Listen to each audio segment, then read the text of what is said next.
అందరికీ నమస్తే. తల్లికి వందనం.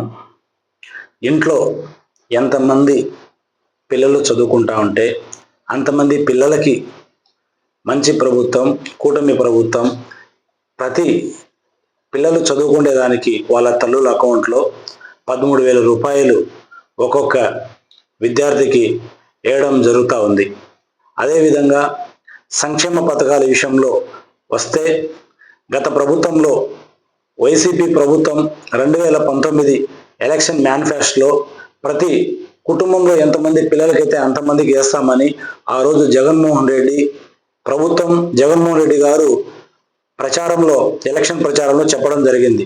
కానీ గెలిచిన తర్వాత కుటుంబంలో ఒకరికే తల్లికి వందనం అనే పథకం అమ్మఒడి అనే అతను వేయడం జరిగింది.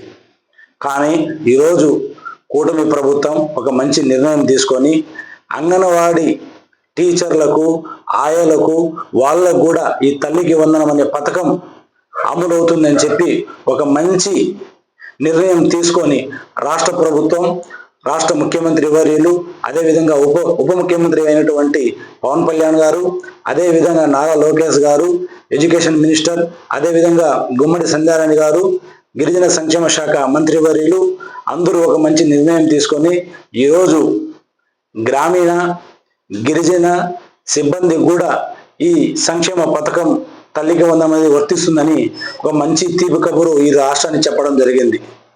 అందుకోసం ఈ మంచి ప్రభుత్వానికి ప్రత్యేక ధన్యవాదాలు తెలుపుకుంటూ ఈ అవకాశాన్ని రాష్ట్రంలో ఉన్నటువంటి తల్లిదండ్రులు అందరూ కూడా సద్వినియోగం చేసుకుంటారని చెప్పి సవినయంగా కోరుకుంటూ సెలవు తీసుకుంటూ తెలుగుదేశం పార్టీ రాష్ట్ర ఎస్టీ సెల్ కార్యదర్శి మనోహర్ నాయక్.